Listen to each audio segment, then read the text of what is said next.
Hi hello and welcome to VAJ home packers. இன்னைக்கு வீடியோவில் cake ஸ்பாஞ்சை equal லேயர்ஸை எப்படி cut பண்ணலாங்கிறத பார்க்கலாம். கமெண்ட்ஸில் கேட்டிருந்தீங்க கேக்கு எப்படி ஈக்குவல் லேயர்ஸை ஸ்லைஸ் பண்ணுறது, ஸ்லைஸ் பண்ணால் கிராஸில் போகுது, இல்லைன்னா ஒவ்வொரு லேயரும் ஒவ்வொரு திக்னஸுக்கு வருது அப்படிங்கிற மாதிரி நீங்கள் கேட்டிருந்தீங்க.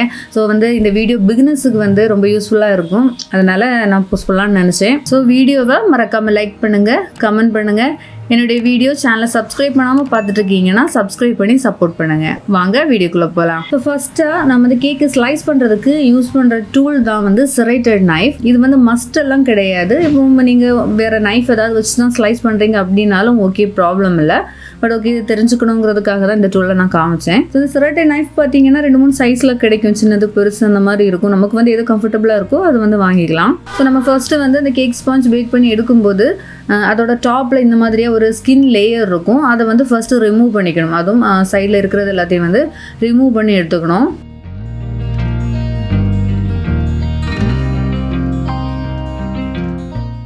இந்த மாதிரி ஈக்குவலாக ஸ்லைஸ் பண்ணுறதுக்கு ஒரு சிம்பிள் டெக்னிக் யூஸ் பண்ணால் போதும். இப்போ இந்த ஸ்பாஞ்ச் என்ன ஹைட்டில் வேணும்னாலும் இருக்கட்டும். ஏன்னா சிலவங்க செய்யும்போது ஹைட்டு கம்மியாக கிடைக்கும், சிலவங்களுக்கு நல்ல ஹைட்டு அதிகமாக கிடைக்கும். ஸோ எந்த ஹைட்டாக இருந்தாலும் ஃபர்ஸ்ட் என்ன பண்ணுங்கள், ஈக்குவலாக திக்னஸ் இருக்கிறது மாதிரியாக இந்த மாதிரி ஒரு சைடில் லைட்டாக ஒரு கட்டிங் மார்க் கொடுத்துக்கோங்க.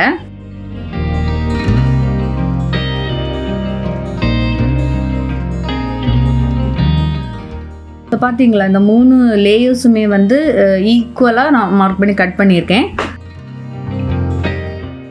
இனி ஸ்லைஸ் பண்ணுறதுக்கு ஒரு டெக்னிக் பார்த்தீங்கன்னா, அந்த கேக்கோட டாப்பில் கையை வச்சு கொஞ்சம் அழுத்தி பிடிச்சிக்கோங்க. கொஞ்சம் ஸ்ட்ராங்காக இருக்கிறது மாதிரியே பிடிச்சிட்டு டேன் டேபிளை ரொட்டேட் பண்ணி இந்த கேக்கை ஸ்லைஸ் பண்ணிக்கணும்.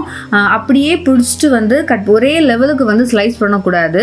அப்படி ஸ்ட்ரைட்டாக ஸ்லைஸ் பண்ணோம் அப்படின்னா கேக்கு அந்த லேயர்ஸ் க்ராஸாக கட் ஆயிடும். அப்படின்னா நம்ம ஸ்டார்ட் பண்ணும்போது ஒரு திக்னஸ் இருக்கும், கரெக்டாக கட் பண்ணி முடிக்கும்போது இன்னொரு எண்டு திக்னஸ் கம்மியாகவோ அதிகமாகவோ அந்த மாதிரியே கட் ஆகி கிடைக்கும். சேம் இதே மாதிரியே தான் அடுத்த லேயரையுமே ஸ்லைஸ் பண்ணி எடுத்துக்கணும்.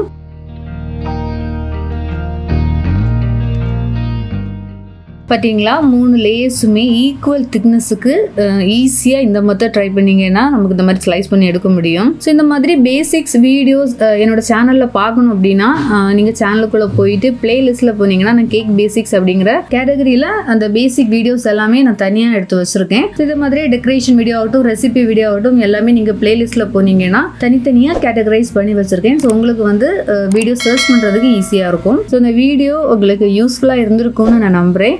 வேறொரு வீடியோவில் மீண்டும் சந்திக்கலாம். பை.